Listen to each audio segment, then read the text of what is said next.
نه شما نیست تاجیک خود ما این حدیث را در نیمه اول عصر یکم اسلامی نوشته کرد. اولین کتاب حدیثی که تدوین شده است فارسی، مرد فارسی به نام حمام ابن منبه نوشته. نقش تاجیک در تمدن اسلام چقدر بزرگ است. یعنی تاجیک به اسلام آمیخته شده است. به نام خداوند بخشنده مهربان، در عظمت و بزرگی مردم فارس، در با فرهنگ بودن مردم فارس انسان یعنی که تعجب میکند و زانو میزند. وقتی میبینیم که این زمانی که امروز دشمنان اسلام شبهه افکنی میکنند و میگن که اسلام حدیث های پیامبر صلی الله علیه و آله در عصر 3 شروع کردن نوشتن بعد 200 سال پیامبر بعد فلان و بسمدان.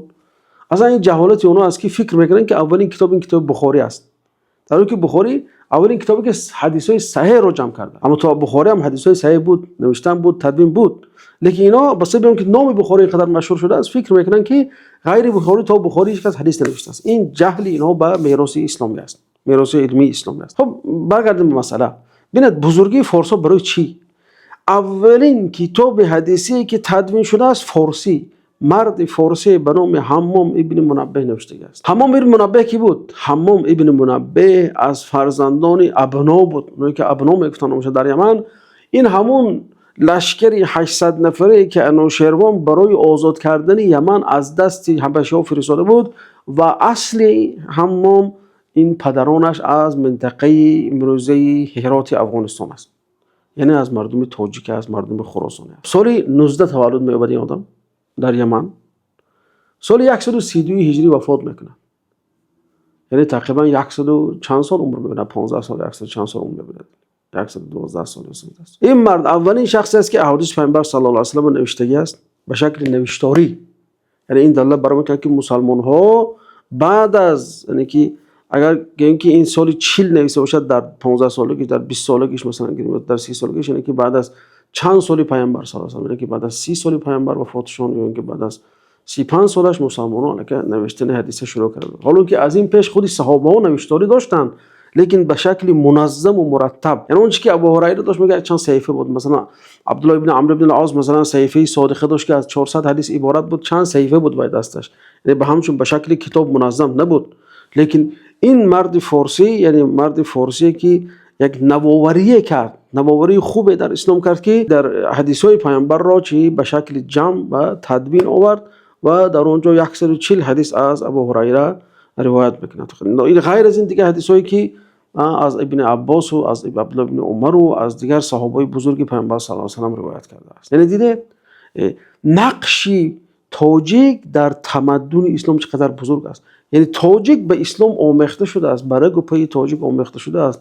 یعنی بیهوده نگفتن که تاجیک این فارسی مسلمان شده است، یعنی مسلمان شده مثل مردم مسلمان گردیده است. من سال 1999 کتاب دولتداری تاجیکان رو نوشتم، اونجا اصطلاح تاجیک شرح دادم و بیشتر از مورخان تاجیک بر ضد من برآمدن که تو تاجیک مسلمان شده گفتی. بعد گفتم همین کمال عینی استاد خطیمان بود، بعد یک وقت گفت که همون چیزی که نوشتگی کو درست همو پدرم همین میگفت. اول وقتی که مردم فارس ها اسلام قبول نکردن، وقتی تاجیکای فارس قبول کردن، این فارسایی مثلا همون در دین کهنه مونده مسلمانای تاجیک رو به همین چیز گفتن که شما تاجیک، پیروای تاجیک هستید و غیره.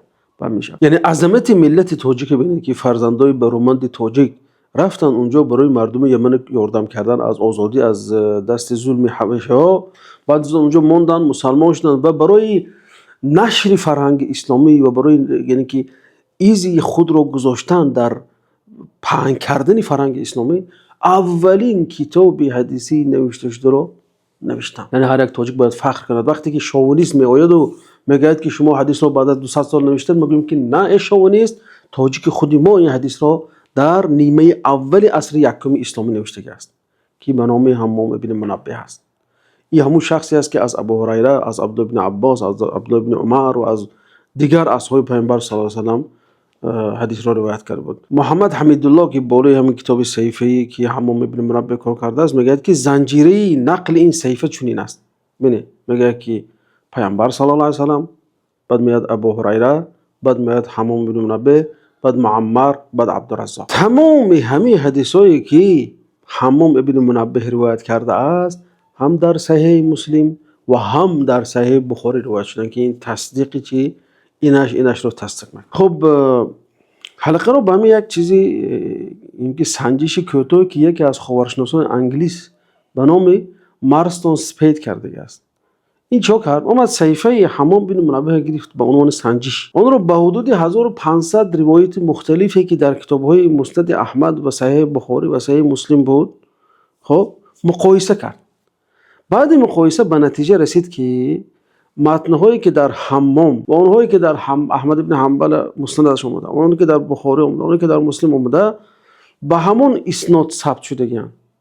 یعنی تقریبا مطابقت کامل دارن و بجز چند حرف، یعنی که فرقیتشون، یعنی که فرق کلام نیست، بجز چند حرف یا حذف یا علاوه ها اونجا چی است کم و بیش شده است. یعنی معنی اینو دارد که همون حاضر همون 130 140 حدیثی که از حمام گفتیم روایت شده است، اینجا اومد به همون 1500 که در که روایت امام احمد و امام بخاری و امام مسلم بود مقایسه کردم. خیر، یعنی که در نتیجه چی امونو، یعنی که مطابقت کامل داشتن.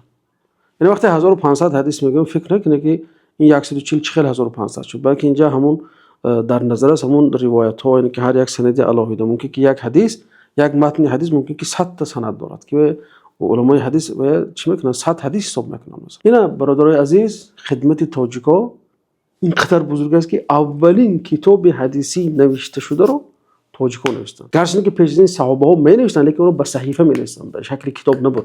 خیلی عبدالله بن عمرو بن العاص گفتیم که ابو هریره 100 حدیث داشت، اونو صحیفه داشتن، اما تاجیک اومده یکم کتاب ساخت، یکم کتاب نوشت که این برای ملت تاجیک یک فخر بزرگی هست که امروز ما با این میتونیم به دهان شوونیستا زنیم که ای شوونیست، حدیث نه بعد از عصر دوم بعد از 200 سال نوشته شده است، بلکه در عصر اول هجری، بلکه در نیمه اول هجری که این مردک در سال 19 میلادی تولد شده، که بعد از 8 سال وفات پیامبر این مرد تولد شده است. خداوند از ملت ما راضی باشد. و السلام علیکم و رحمت الله.